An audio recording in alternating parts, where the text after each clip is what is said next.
Hi guys, how is everyone doing this Sunday afternoon? I am right here in Phoenix. I got done watching the fights last night with Tyson. Tyson looked good. I don't know if you saw that fight. I tell you what, for a 54-year-old man, he looked good. He looked good. It was entertaining for sure. I had a bunch of people over to my place, and we had some beers and some barbecue and a little tequila here and there, and watching the fights. It was definitely a good time. So now let's dive into what you guys are here for, and that's for me to answer some of your questions. I'm super stoked to dive in. If you guys have not yet, you got to check out Rebel Capitalist Pro. There you go. That's my investment website. And Gene, my marketing guy, has a deal going where you can try it out for $1. That's the investment site that I have, that I do with Lynn Alden and Chris McIntosh, where we talk about how you can build wealth and thrive in a world of out-of-control central banks and big governments. So check that out at georgegammon.com/pro. All right, cool. Let's get into some questions. Well, first of all, how's the audio? I know last week we really had some problems with the audio, so I'm not using my mic today. I'm just using this. I know the echo's bad in the room because I've got to use this internal mic with the computer. But how's the audio, guys? I know the stream's kind of got a lag on it here. Sounds good? Okay. EBC is saying it sounds good. Atlas, great audio. Okay, cool. All right, guys, if you've got... What did I just do there? What the heck just happened? How on earth did I just do that? How do I make this go away? Sorry, Cody. No offense, but how on earth did this get here?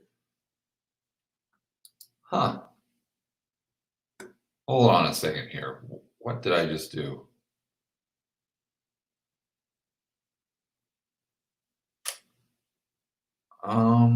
Let's see.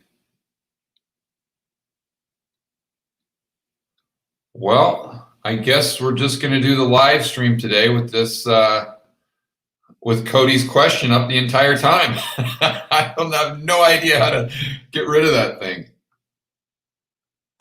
All right, well, it is what it is. So we'll go ahead and I guess start by answering Cody's question. My energy stocks are performing well. I'm happy, but at a loss. Why are they performing well? Well, I mean, most likely because you got inflation expectations. Now, whether that will pan out or not, I'm not sure. There's you got more buyers than sellers, Cody. But you want to, yeah, too bad. I bought a lot in March when they were super cheap, but that's why you try to buy stuff that's cheap and stuff where you're gonna have, where it gets under the cost of construction. I'm a real estate guy, so I said that, but under the cost of production, because sooner or later you've got it destroys supply, and the supply catches up with the lack of demand, and at some point the prices turn, and a commodity such as energy. So that's how I'd answer that. And unfortunately, I have no clue how to get that off my screen. No offense, Cody. Well, I guess I'll find it here. Okay, next question. If banks can lend money out of thin air and the loans default, how is this bad for the banks? Well, because they'll be insolvent. They won't be able to. So what happens is the loan is an asset on the bank's balance sheet. So if you've got, let's say, $100 in assets and $100 in liabilities, and your assets aren't assets anymore because they're not paying the loan, all of a sudden you're bankrupt, you're insolvent. So banks definitely need people to pay back the loans, unless the Fed just bails them out and they can sell their assets to the Fed for 100 cents on the dollar. That's the only way they can get out of that. But yeah, you're thinking as though the banks can just create their own money. And that they do. But they can't really create money for themselves. It gets a little tricky there. I'd need a whiteboard to show you, but yeah, they can't just wave a magic wand and create, because all they create, if you think about it, is a liability. They create a deposit that's a liability for themselves. So they're not really creating something that they can spend into the economy. You can spend it, but they can't. Okay.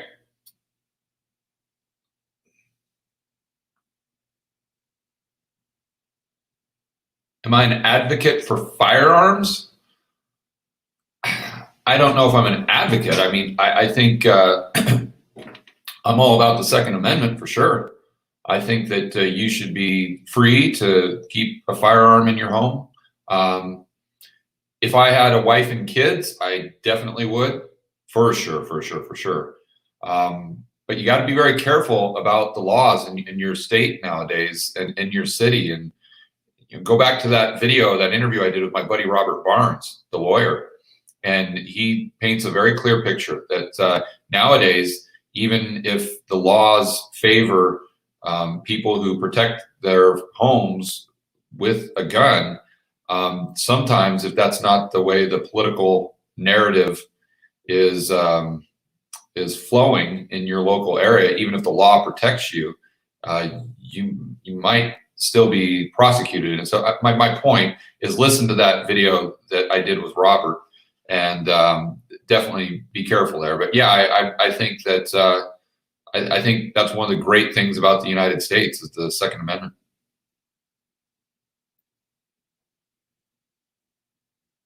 Do I believe that capitalism will get the blame for the inevitable hyperinflation civil war endgame, rising to socialism? Most likely. That's a great point. And I believe that Mises, was it Mises or maybe Murray Rothbard?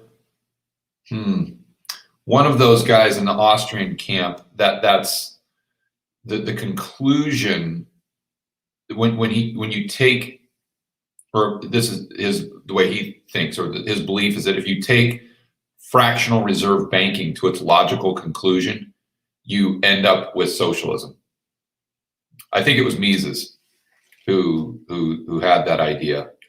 But or I mean, you just look at maybe even democracy. You could argue that you end up there, and it's kind of like cyclical. So all democracy is, like my buddy Rick Rule says all the time, is it's three wolves and a sheep trying to decide what's for lunch. And if the wolves are socialists, then there you go. What do I think about crypto other than Bitcoin? Are you researching the topics? Not really. I think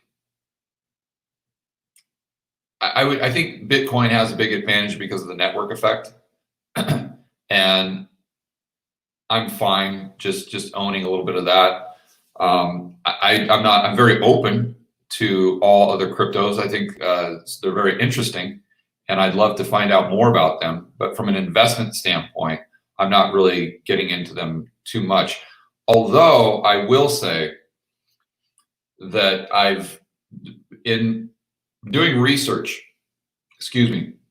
for a video that I'm going to try to do this next week, I threw out some tweets, and if you guys follow me on Twitter, I'm sure you saw the tweet storm. It was like, the people who are really into Bitcoin, they're just as, well, I shouldn't say that. They're almost as religious about Bitcoin as the socialists that I dealt with in Puerto Rico.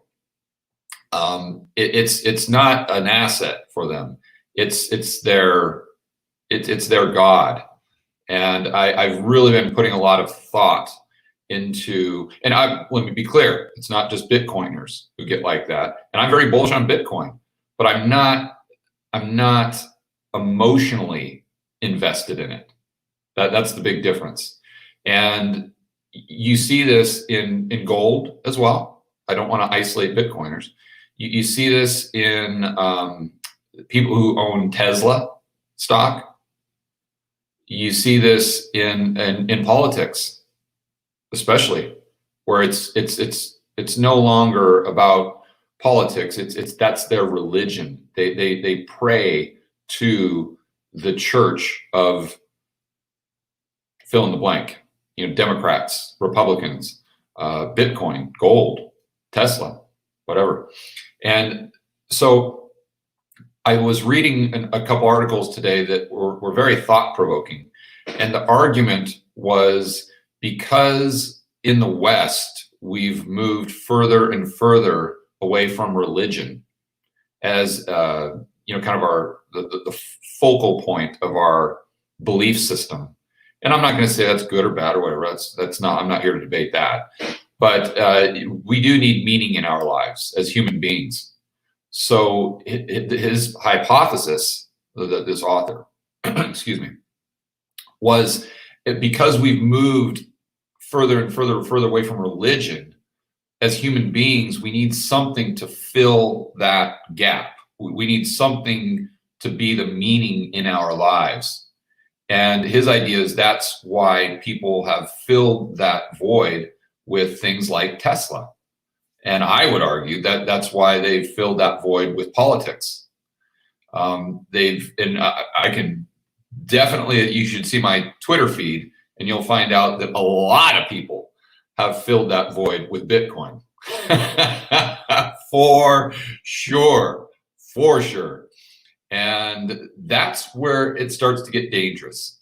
As an investor, if your investments if you become that emotionally attached or that emotionally invested in your portfolio or what you hold in your portfolio, I think that's when you need to look in the mirror and say, wait a minute here. I need to reevaluate not what's in your portfolio, but how I'm viewing what's in my portfolio.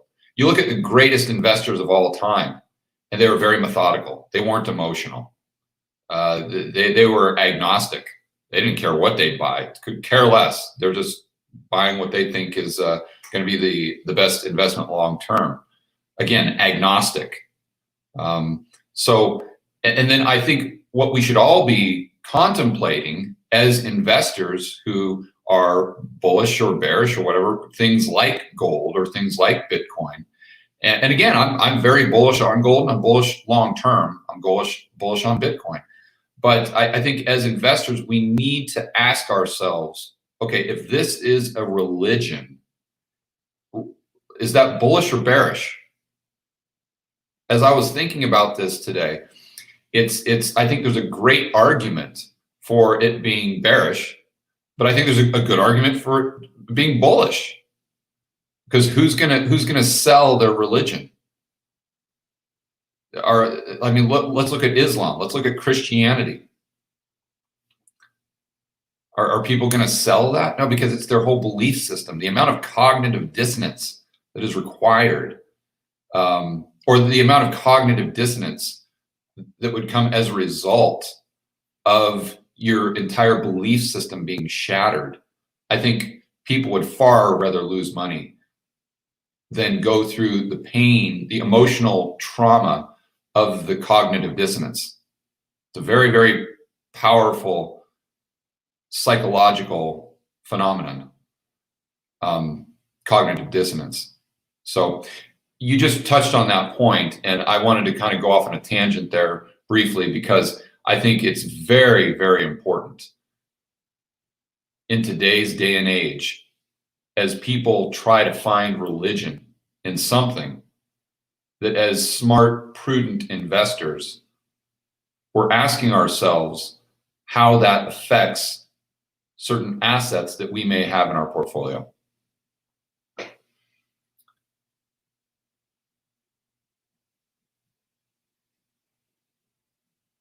Question, why are you so bullish on real estate in Dubai? Well, I am as an idea. Let's be clear. I haven't been to, well, I've been to Dubai, but I haven't been there in this last this year, and I haven't been there like I planned to for a couple months to really take a deep dive into the real estate market to determine whether or not it's something I want to, or it's a place where I want to invest my own money. That's yet to be determined. I would never, I would never go through that process without physically going there and doing the boots on the ground research that I like to do. But why do I like it? Just at surf? Why do I like the idea? Because it's cheap. I think you probably guessed that I was going to say that. Ah, boy, gotta keep that water close today, guys. After the few beers and few of those tequila shots last night from the Tyson fight. But I like real estate when you can buy it under the cost of construction. And you can do that right now in Dubai. Especially right now, I think it's a unique opportunity in Dubai because you can buy under the cost of construction in landmark buildings. Like I was doing some back of the napkin math, and I think that you could even buy under the cost of construction in a building like the Burj Khalifa, which is the tallest building in the world. I mean, it's in movies. You saw it in the Mission Impossible movie. So I think that's a pretty rare thing. And then, of course, the RV ratio that I always talk about in my videos, so that the rent to value or rent to cost basis that you're able to collect. And so, and then I think in that area, long term, 10 years, 20 years, I'm bullish because for a lot of the reasons that Chris McIntosh talks about in Rebel Capitalist Pro. And that's, you have to look around the world right now and try to figure out what countries are going to give the middle finger to Klaus and Bigglesworth. If you look at the Great Reset agenda, that does not favor all countries equally. If you're Saudi Arabia, you're not a big fan of the Great Reset. You're probably less of a fan of Klaus and Bigglesworth than the folks that watch my channel, and me included. So there are some countries that, Chris studies this far more extensively than I do, that are basically just going to look the other way, and they're not going to play ball. And so those are the countries where I would, for that macro reason, I'd start to kind of kick tires. Not that I'd be very bullish on every country that most likely will give Klaus the middle finger, but that's where it kind of piques my interest. So that the Middle East would fall into that category. Like Russia would fall into that category. Brazil might fall into that category, and I think that Eastern Europe will also fall into that category because of their recent go around with socialism. And there's a lot of people that live in that part of the world that were alive and lived through the horrors of socialism. And I would be shocked if they welcomed that again with open arms. I think about the people that work for me right now in Colombia. Many of them, as most of you guys know, are Venezuelan. And the reason they're in Colombia, in Medellin, is because they fled Venezuela. They fled the socialism. They fled the hyperinflation. And if you should talk to some, I should do an interview sometime with some of my Venezuelan employees who actually lived through this last, Chavez and Maduro. And you want to see some people that get pissed. I mean, I'm not talking about they want nothing to do with socialism. They get pissed. Like some of them, especially when I first started the YouTube channel, and I'd only get a couple views or a few comments on my videos. A lot of my employees would read the comments. Now I just get too many of them, but they'd get pissed. And if I had like someone that was talking as though socialism could be a good thing, like a gringo, that would really it get them upset. Like you could see them getting frustrated with that. And so anyway, you get my point, and that there's a lot of those people that are currently in Eastern Europe. So that's why I kind of those areas are piquing my interest right now.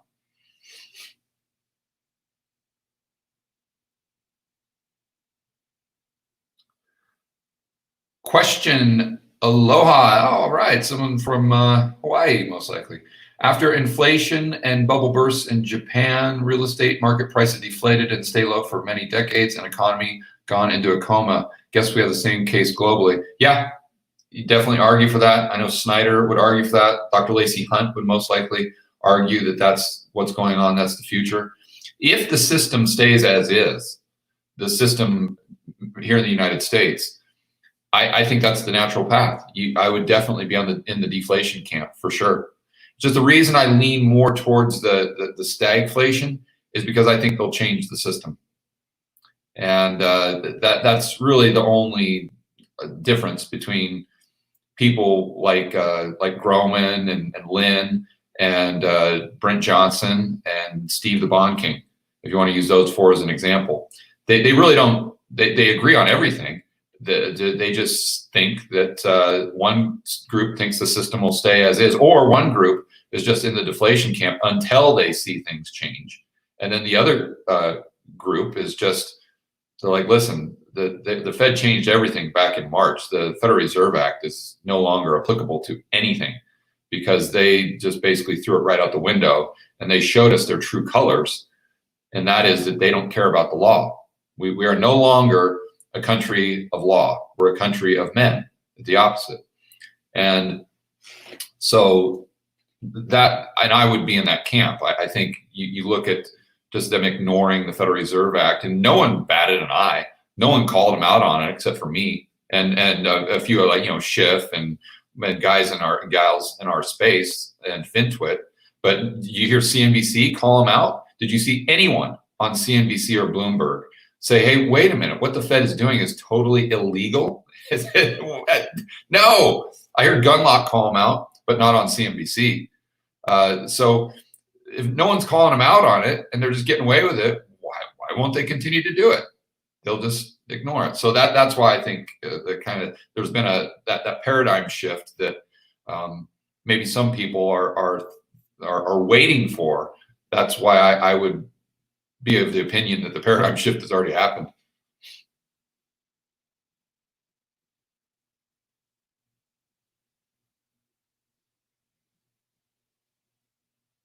Oh, Gary. Okay, so Gary asked a question, who am I to believe Harry Dent or most other economists? Hardcore deflation on the way or no? Gold, let's see, going down for the count. I think, well, see, I own gold as an insurance policy, so I don't really care what the price does. I think that's a prudent way to look at it, or obviously I would do something different.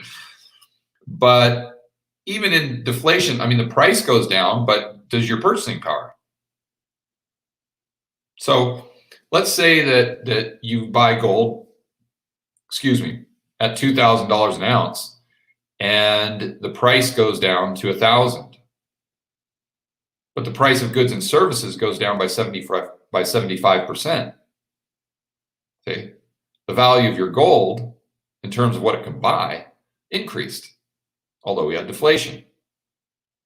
So I don't know that it's just as simple as the price of gold goes down bad, the price of gold goes up good. Depends what's going on with the prices of the things that you would want to buy with gold.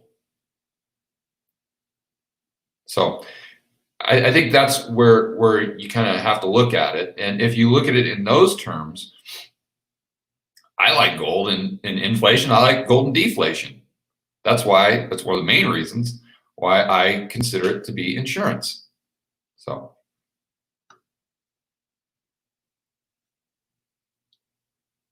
All right. So could you give an update on Bitcoin? That's my update that I did.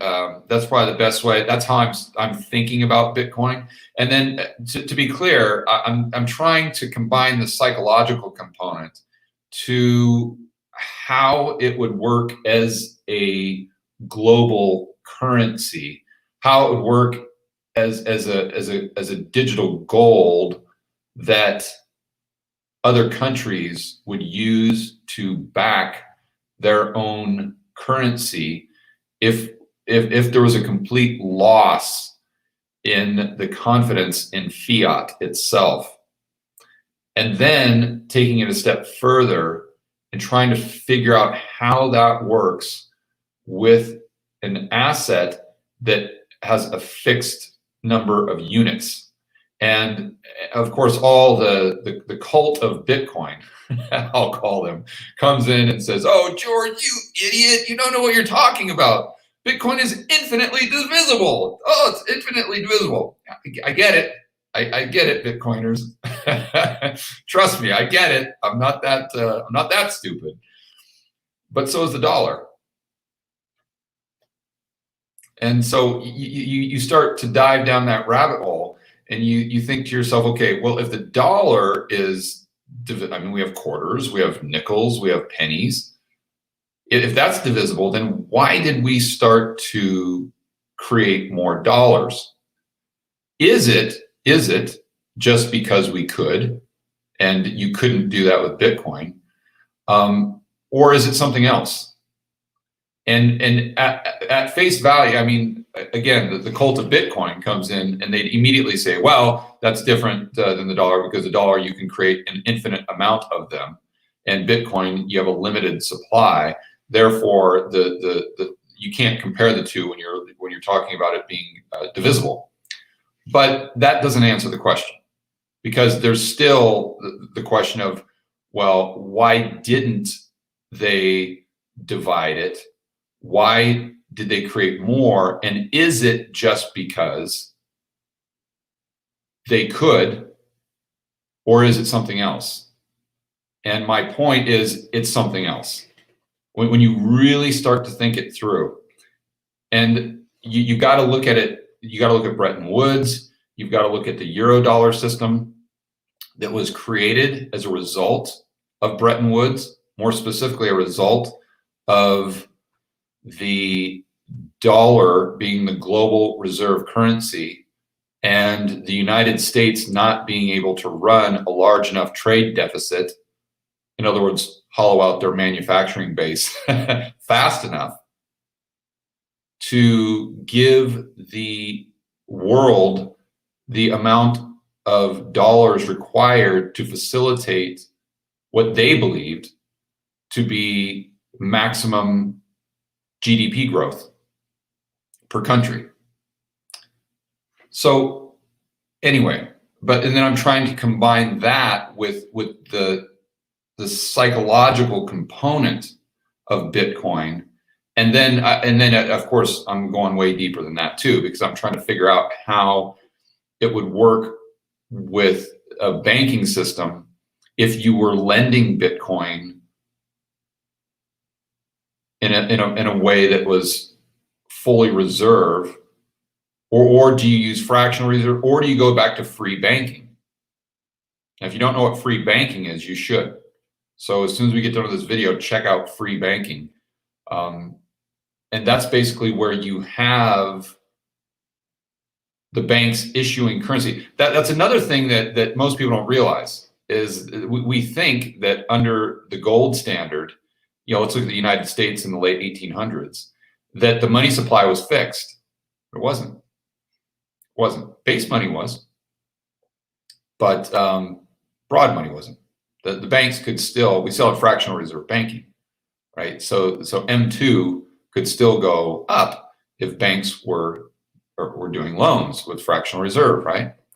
So it's my point, I think, is that it's a very complex question with a lot of different rabbit holes, but I think it's a very, very important question, and that's why I'm trying to figure it out in my own head. And when I do that, that's the next step is always a whiteboard video. But also too, for those of you who follow me on Bitcoin, or excuse me, who follow me on Twitter, and a lot of the Bitcoin community, let's say, cult of Bitcoin, doesn't understand this. When I ask a question on Twitter, very rarely am I trying to get the answer to the question I'm asking. Usually what I'm doing is I'm trying to answer questions that I know no one can answer, or maybe a handful of people on the planet could answer, and they're not hanging out on Twitter, the people that could answer the questions. So I'm trying to put these pieces of the puzzle together by asking questions that I know people can answer, seeing the responses, and then with the responses, maybe that triggers something else in my head, and then it allows me to put another piece of the puzzle together to answer the question that I'm really asking in my own mind that I know no one can answer. You see, so just keep that in mind when you're seeing me tweet out a bunch of questions. It's don't take it at face value, I guess. All right, forgive my tangent there, guys. Let me get back to why you guys are here, and let's get some of your questions answered. What would happen to countries like Mexico, Peru, huge silver reserves if they backed their currency in silver? I don't know what would happen to the country. I think that would be great if they did that. I think it would attract a significant amount of foreign direct investment. But you'd have to combine that with other things. Just gold and Bitcoin, again, although I'm bullish on both long term, I see them as completely different asset classes. But they're not a panacea. And I think a lot of the gold guys and a lot of the Bitcoin guys, they see it as a panacea, again, like a religion. And it's not. It's not. It's not. It cannot solve all problems. It cannot solve all your financial problems. Because I'll tell you one thing that's a lot more important than gold or Bitcoin. That's a passport. You can have all the Bitcoin in the world. And if you're stuck in Venezuela and you can't get out, Bitcoin or that gold doesn't do you much good. People forget that the wealth is not the gold. The wealth is not the Bitcoin. The wealth is goods and services. That's the wealth of an economy or a society. It's the productivity and the goods and services it can create. You see, I always use the example that Schiff gives because it's perfect. You're stranded on an island, and the only thing around you are a couple coconuts and some sand, but yet you got your thumb drive, or you got your chest full of gold, you got your $1 billion. Are you rich or are you poor? So I think that it's very important to see that. And my point with your question, Rigo, is that you can't just say, okay, we backed our currency with gold or silver. Great. We're going to have all these investors come flocking in. No, what is the business environment like? What are the regulations? I mean, look at Ecuador. Ecuador is a great example of that. They dollarized, which sure, that's attractive for a lot of investors because you don't have to worry about the government printing, infinity money. You don't have to worry about it turning into a Venezuela in that aspect. But then if you just increase regulations to the point where you don't want or where businesses don't want to come in, then what's the point? Right? It's the country would have to do a lot of things, not just that. But I do like that. I'm definitely a proponent of that for sure.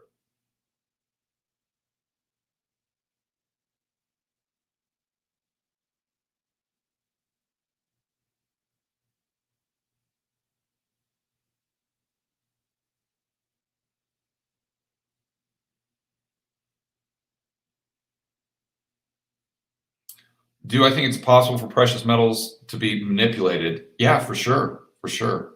And I think to a certain degree, I mean, I think at the end of the day, the market is going to call the shots. But I think it's a lot of stuff is manipulated.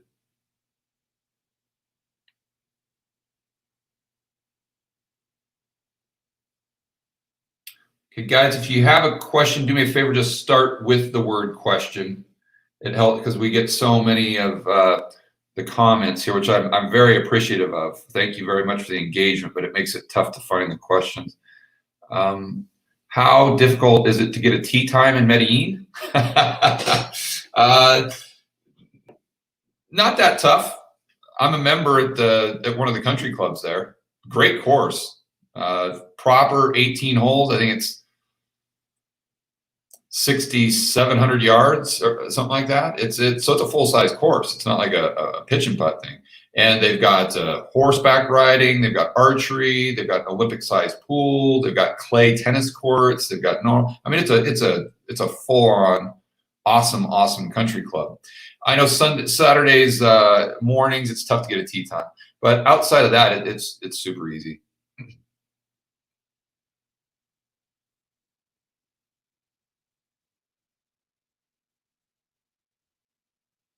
Deflation, inflation, we should have both in a free market. Both should be free to find market price, cost, wages, up, down, prices do the same. Yeah, exactly.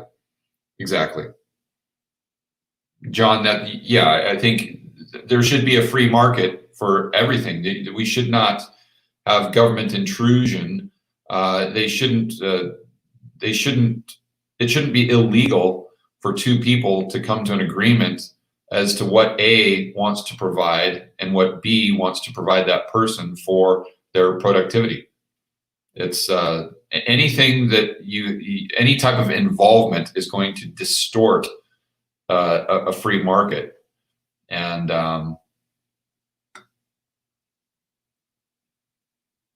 make sure I'm answering the question. Yeah, and that includes just wages. In fact, that's one reason why deflation really wasn't a big deal, and it was actually very beneficial, I would argue, on net balance, is because wages would go down, yes, but the price of goods and services would go down faster. And if you look at deflation, actually wages went up in nominal terms in the late 1800s.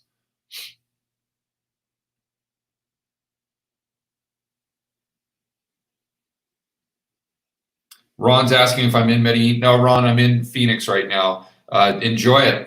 Hope you love it, buddy. Make sure you check out Parqueros. If you want a hotel recommendation, I would stay at the Click Clack Hotel right there in Provenza. You'd love it. Trust me, you'd love it. I would say Click Clack or the Charlie. I work out at the Charlie at the gym there on maybe the 14th floor. It overlooks the city. Gorgeous gym. So if you stay at the Click Clack, just walk over to the Charlie if you want to get your morning workout in. Trust me, you'll be glad you did. It's got a gorgeous view of the city. And but stay at Click Clack. You're in if you're looking for a hotel recommendation. And then you'll just an FYI, that's right where all my investment properties are. Right around Click Clack, right around Parqueros, the Golden Mile there. You'll see walking up and down the streets, kind of the area where I like to invest, if you're interested. Oh, hey, I found the Cody question. Oh, where did it go? Sorry, Cody, I'm just, I love your question, buddy, but I would like to delete it or get it off my screen. Oh man, I saw it, now it's disappeared. Hide current comment, maybe that's it.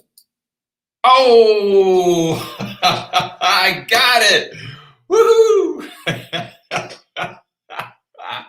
Oh, that was probably that's a lot more challenging than trying to figure out what would happen if Bitcoin was the global reserve currency. Okay, let's go to some new comments or new questions.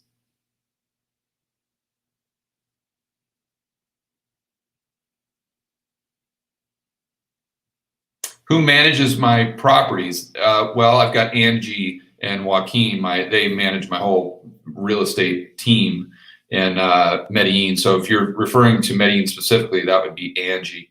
If you guys want to contact Angie for whatever reason, or Joaquin about properties or anything, feel free. Just email my assistant at contact@georgegammon.com and just ask for Angie or Joaquin's number.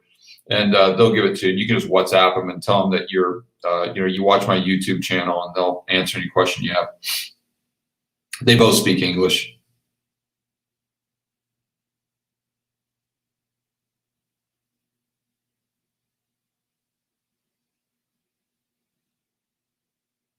How should I position myself for the Great Reset? Well, I discussed some of the from a standpoint of looking at countries who are most likely going to give Klaus and Bigglesworth the middle finger. So I won't. So I think you should start with that. But then you need to ask yourself if they're able to execute their plan, and that's a big if. There are no certainties. There are only probabilities.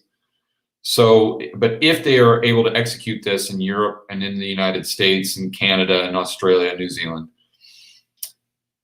what does that do to the economy? And most likely it would be inflationary,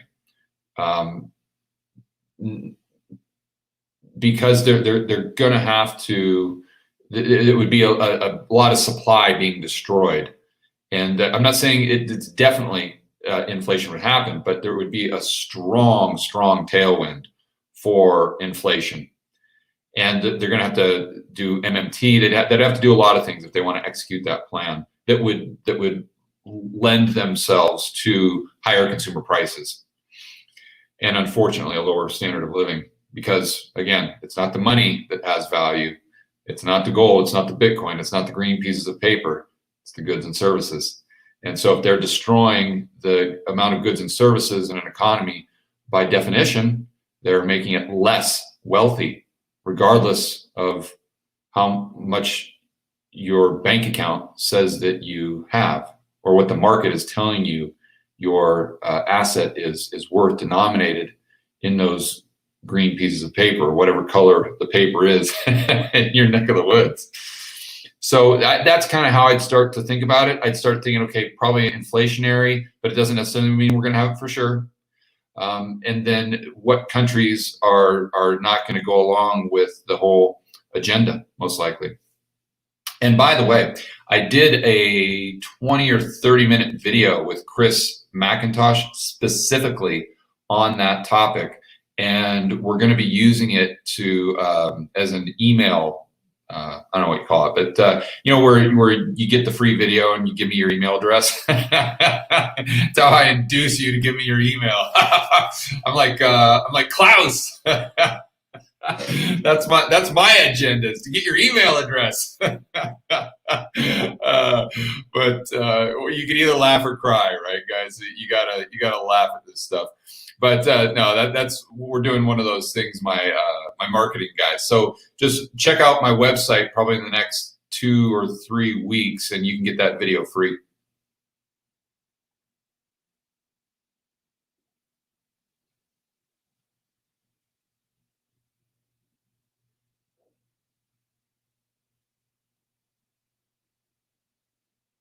What happens with the resolution of the deposit guarantee scheme in case of bank failure, since the bank is insolvent? Well, I assume you're referring to the FDIC, in which case, well, I'll just assume that they're insuring like 10 trillion worth of deposits with about 100 billion in assets. So my point is that they can't. People look at the FDIC as though it's this be all end all, and it's not. It's not. They can be insolvent. So, but then of course the argument is very powerful that the government would just come in and bail them out and just print the bank reserves necessary to bail out the FDIC. So that's what would most likely happen. And if you're losing sleep over it, Jan, just keep your dry powder in short-term T-bills. That's what we always talk about. We, meaning myself, Lynn, and Chris in Rebel Capitalist Pro. Yeah, that's Atlas. That's a good question. No real estate allocation in Chris Cole's Dragon portfolio. Thoughts?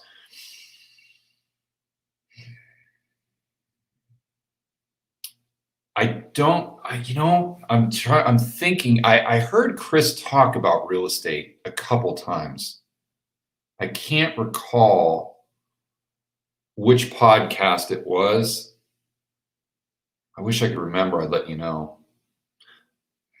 Nah, I can't. I can't remember what it was, but yeah, it's not part of it. I think that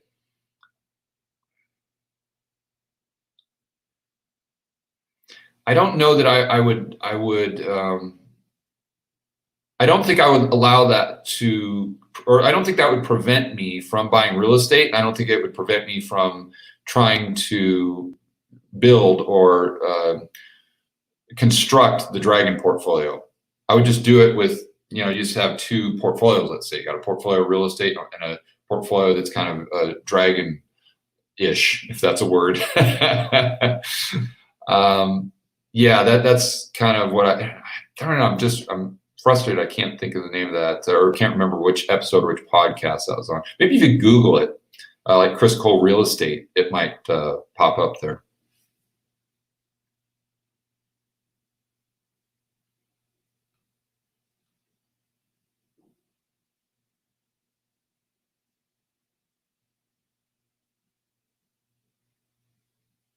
How much would I value a Paraguayan passport?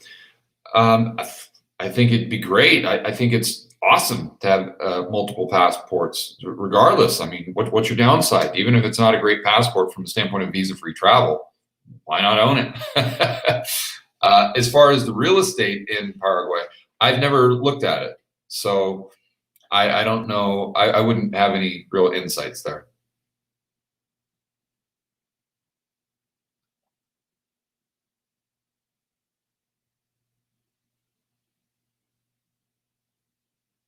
Do I think anything will change with Biden? I mean, yeah, I mean, we're in a time right now of significant change, but if you're asking me any change from Trump or Biden, maybe on the edges, yeah, but I mean, let's be honest, the Democrats and the Republicans right now are they're pretty much the same group, just they disagree on a couple things here and there, but they all want to print money and they all want to increase the size of government.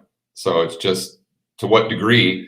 And once you print the money, once you blow out the deficit, where do you allocate the funds? That's really the only difference between them. So in my opinion, they're the same because they both want big government. They both want to just spend money like a drunken sailor. As far as the EU being better positioned than the United States, I mean, maybe, but again, not significantly. I think when you start comparing the EU or the US, I would compare Brazil to the US. I would compare Russia to the EU. I would make those comparisons. I think it's kind of tomato when you're looking at the EU or the US. Keep in mind, though, I am a macro guy at heart. I don't really get into the minutia too much.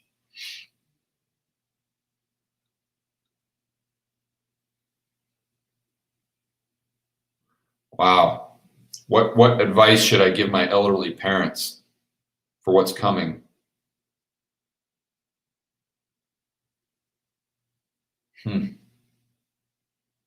That's an interesting question.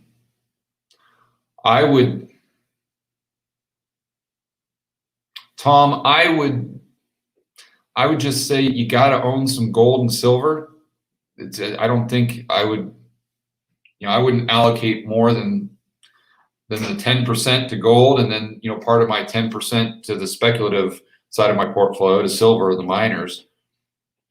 I would also suggest they own a little Bitcoin.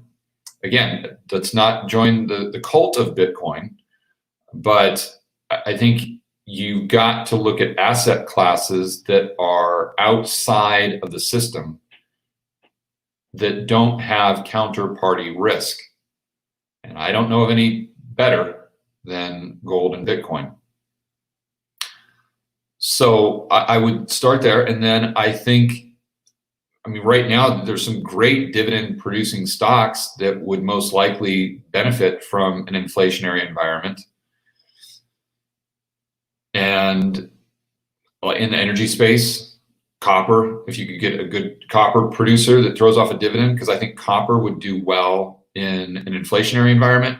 I think copper would do well in an environment where the governments are trying to push green energy.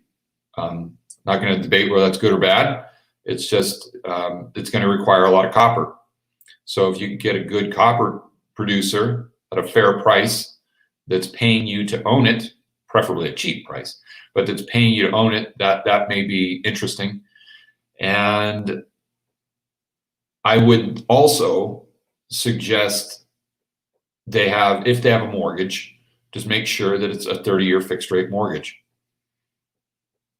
They're shorting the dollar, and that's kind of their dollar short.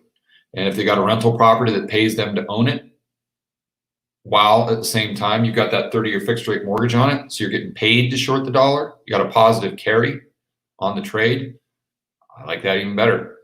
Obviously real estate's in a bubble right now, so you got to be very, very, very careful, very, very careful of the underlying asset that you're owning to get to the cheap debt and the cash flow.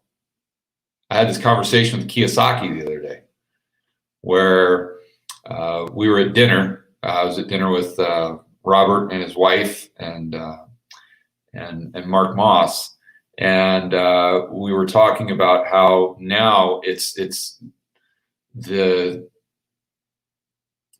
debt in most people's mind was the liability. Robert would argue that it's not, but in most people's mind, the debt was always the liability and the property was the asset. Now we're in an environment where it's almost the opposite. The asset is like the liability, the property, and the debt is actually the asset. It's weird. It's just kind of a shift in thinking that I was going over with Kiyosaki. So that's I think what I would tell my own mother to do, Tom. So that's probably the best advice I can give you. All right. Yeah, we still got about 10 minutes or so. So we got time for some more questions. Let me go to the bottom of the chat stream.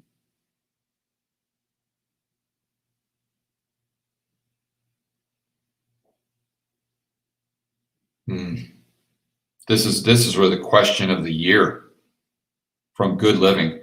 How will you travel around without the vaccine the airline now starts to demand? I mean, who knows? Who knows what you do? That's but I think it's a question we all need to start asking ourselves. And you could be someone that doesn't care about the vaccine, and that's great, no problem. Make your own decision. It's fine. I'm not saying the vaccine's good or bad, or I'm not here to debate that at all. What I am here to think through, though, is if you have a government or that's forcing you to do X, or you can't go to the gym, you can't go to the grocery store, you can't get on a plane, you can't travel, you can't go to sporting events, you can't go to church, you can't go to any type of fill in the blank. So basically you turn into your only option is just to be a hobbit somewhere, be like Grizzly Adams living up in the mountains. What do you do? What do you do? And what if it's not a vaccine? What if it's a chip? And I don't want to go too far down the conspiracy path, but if you look at what Klaus is talking about, and you look at what they're talking about with the World Economic Forum, is it too much of a stretch to think that at some point in time the government would, let's say, encourage, to put it mildly, the population to just put a little chip right there? In fact, I think that a lot of people would demand it. A lot of people would think that was awesome. What a great idea. You'll notice that, especially, it becomes blatantly apparent when we're dealing with what we're dealing with in 2020 with the cerveza sickness, that a large portion of our population has no fear of tyranny whatsoever. None. To the point where a lot of our population is demanding that tyranny be thrust upon them by the government. They're going to the government and begging to be locked in their house. They're going to the government and begging them to force them to wear a mask. They're begging them to not allow them to take a walk on the beach. So is it a stretch to assume that same group that's I don't know if they're getting bigger or smaller, who knows, but that same group would demand that the government put a chip in their arm? They say, government, put that chip in my arm now, because you need to protect me. I don't care about freedom. I care about safety. And if this chip is going to make me safer, obviously in their eyes, then I want you, government, to put that chip in my arm immediately. I don't know. I don't think it's that much of a stretch. So my point is, whether you're in favor of vaccines or not, that doesn't, whatever. That's not really the debate. The debate is, at some point in time in the future, maybe in the near future, the government is most likely going to want you to do something that you don't want to do, and the price you're going to have to pay will be significant for, let's call it, rebellion. And we need to think that through, and try to have a plan B, because there's no, whether it comes to fruition or not, again, no certainties, only probabilities, but the probability is more than zero that happens. So why not have a plan B? What's the downside?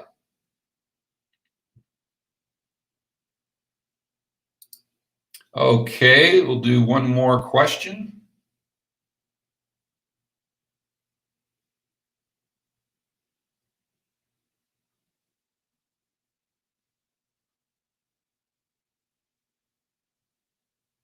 All right, we'll do a real estate. Oh, shoot, we had a real estate question there from Juan. What is your last stand on real estate? Well, we kind of touched on it. So, yeah, maybe I'll do another question. But yeah, just quickly, Juan, I think that the United States, I'm assuming you're referring to, it's in a bubble, but I like the debt. I like the 30-year fixed rate mortgage. So if you can find a motivated seller and you find the right property, I'd pull the trigger. But you got to be you have to understand you're buying into a bubble, and therefore proceed with maximum caution.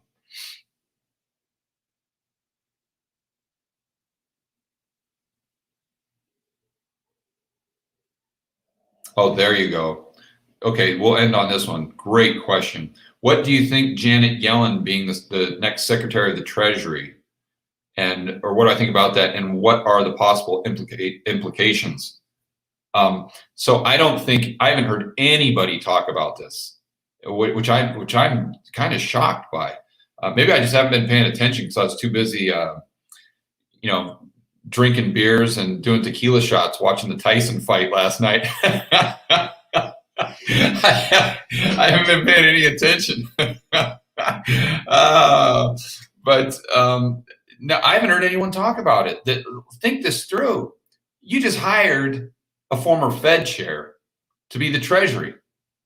What is the main component of MMT? It's where you combine the balance sheet of the Fed and the Treasury, or you combine the two balance sheets together. That's like the first component of MMT. How is no one talking about this? It's like, what are we doing here? And what needs to happen in order for people to like, whoa, well, that's going on. Oh, I see. I get it now. I mean, do we have to hire Kelton as the Fed chair? And then maybe people start connecting the dots? I don't know. CNBC probably still wouldn't figure it out. But that's the big takeaway, is that when I see Janet Yellen, that's the first thing that comes to my mind is MMT. And not to imply that she's has been a proponent of that in the past. I don't know. Maybe she has, maybe she hasn't.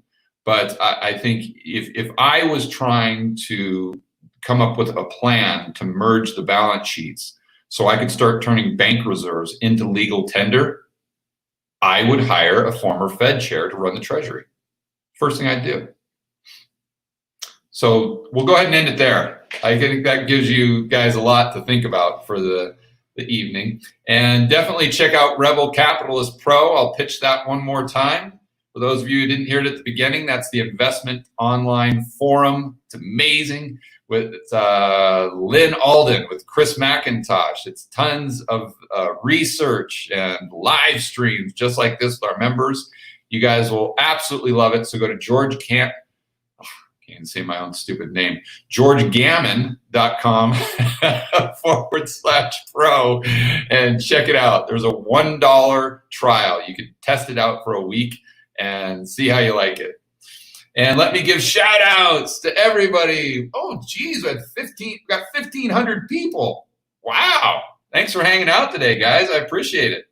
Let me give some shout outs to everyone here at the bottom of the chat. Oh, Masa, what's up, buddy? We'll see you in about an hour over in the member stream.